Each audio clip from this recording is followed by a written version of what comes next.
আপনারা কেমন আছেন? আল্লাহ শারীরিক সুস্থতা, মানসিক প্রশান্তি।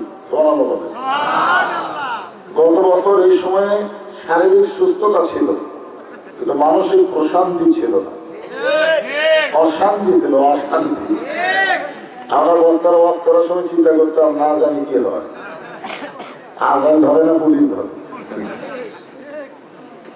কিন্তু এই বছর এই মুহূর্তে আর কোনো অশান্তি নাই, এসেছে প্রশান্তি। যে আল্লাহ শারীরিক সুস্থতা, মানসিক প্রশান্তি লাভের জন্য আজকের জান্নাতের বাগানে কবুল করলেন, আমরা সে আল্লাহর উপরে খুশি না বেজার? তাহলে জবান করে সমস্বরে সকলে বলবো, রব্বানা লাকাল হামদ হামদান কাসীরান তাইয়িবান মুবারাকান ফীহি। আমরা প্রশংসা করলাম কার? মাশাআল্লাহ। কেন করলাম? এমনি আল্লাহ করাইছে দেখে করছেন। আল্লাহর প্রশংসা করার বহু কারণ, হিসাব করে বলা দরকার। এক নম্বর কারণ হলো রুহের জগতে। এই দুনিয়াতে আসার আগে আমরা আরেকটা জানাইছিলাম, এখন ঠিক হবে, বারবারই ঠিক হবে। আপনাদের বিশ্বাস হয় না? সে জগৎকে বলা হয় আল্লে আল্লাহ। এই রুহের জগতে আল্লাহ আমাদের রুহগুলোকে অত্যন্ত ভালোবেসেছেন। সে ভালোবাসার বহিঃপ্রকাশ হলো দুনিয়াতে আল্লাহ আমাদেরকে মুসলমানের ঘরে কবুল করেছেন। ইমাম মালিকের ছাত্র প্রশ্ন করল, হুজুর পৃথিবীর ভিতরে সর্বশ্রেষ্ঠ ধর্মের নাম কি? উনি উত্তরে বললেন, এরকম প্রশ্ন করা হলো কবিরা গুনাকে। উত্তর হলো, বলল সর্বশ্রেষ্ঠ ধর্মের নাম কি? উনি বললেন, এরকম প্রশ্ন করা হলো কবিরা গুনাহ।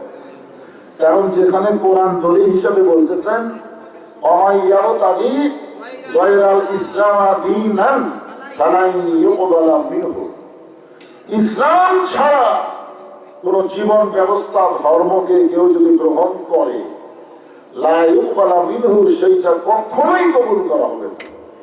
এই কথাটা তার আল্লাহ বুঝাইলেন, ধর্ম কোনটাই না, একটাই মাত্র ধর্ম, তার নাম হলো ইসলাম। আর সেই ইসলামের মধ্যে আমাদেরকে আল্লাহ জন্মসূত্রে কবুল করেছেন।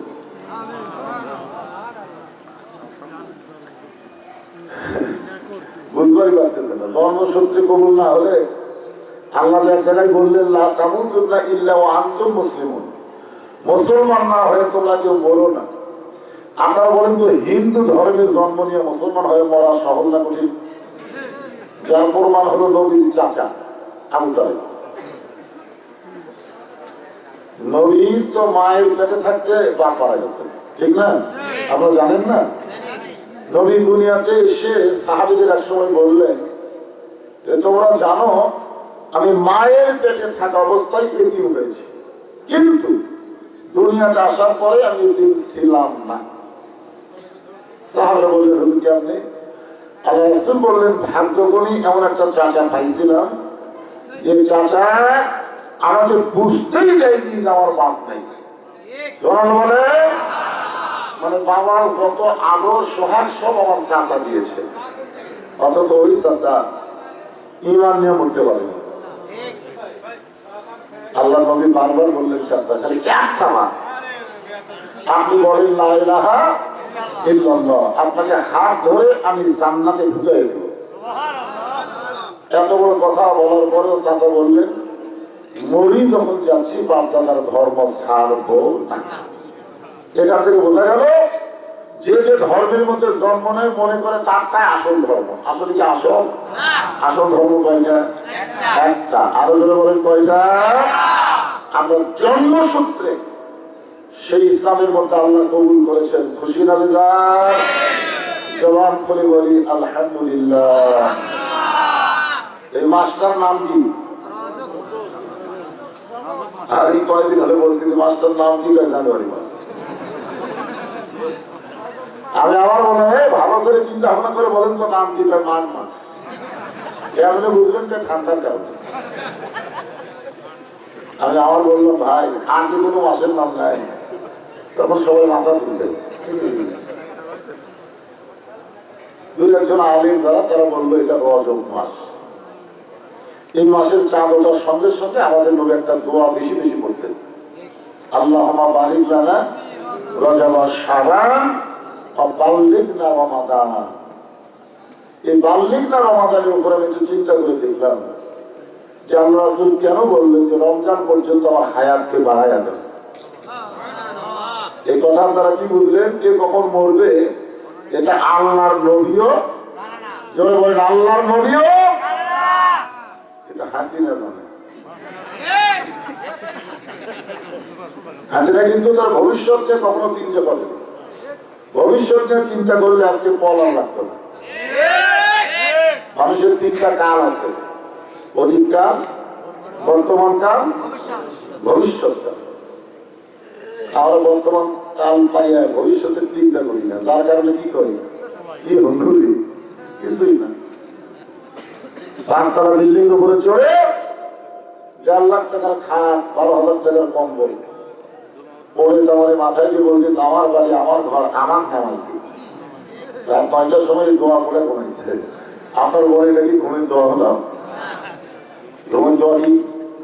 আল্লাহুম্মা বিসমিকা আমুতু ওয়া আহইয়া।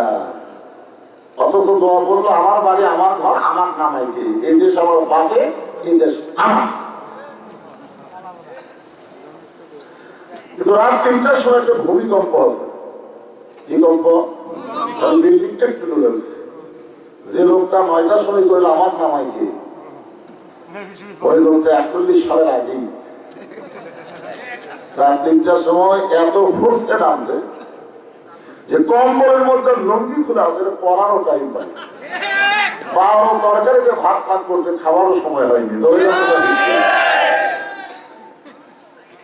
আল্লাহ কয় নামাই না, নামাই না, তাই বলে নিয়মটা করে নামাই না। আমরাও চাচ্ছিলাম হাসিনার নাম, কিন্তু এইভাবে নিয়মটা করে আল্লাহ নামাবে আমরা কখনোই কল্পনা করিনি। দরিদ্রতা ঠিক কিনা? একেবারে মেয়র থেকে শুরু করে প্রধানমন্ত্রী পর্যন্ত আমাদের বগুড়াতে অনুবীক্ষণ যন্ত্রতে খুঁজে পাওয়া যাচ্ছে।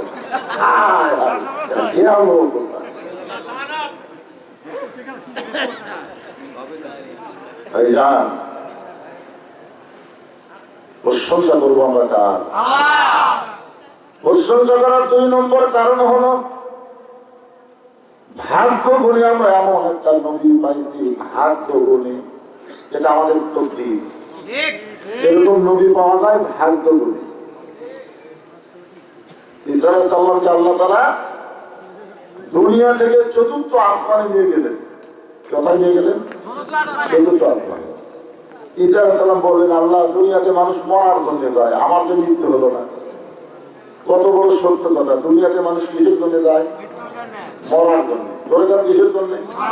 আমরা দুনিয়া চাইছি বাঁচার জন্য না মরার জন্য? এই কথা সবাই বলেন, বাঁচার জন্য না মরার জন্য? মরার জন্য আসে এত মশা কেন? এত মশা কি হারে বাড়ি বানাচ্ছে, কি হারে তাকায় তাকায় দেখতেছে। আল্লাহ বলেছে তোমার মৃত্যু হবে। ঈসা আলাইহিস সালাম বললেন আল্লাহ 4র্থ আসমানে? আল্লাহ বলেন না, আবার তোমাকে দুনিয়াতে প্রেরণ করা হবে। ঈসা আলাইহিস সালাম বলেন আবার নবী করে প্রেরণ করবেন? আল্লাহ বলেন না, বিশ্ব নবীর উম্মত করে প্রেরণ করব। সঙ্গে সঙ্গে ঈসা নবী একদিন হতে 4 রাকাত নামাজ আদায় করলেন।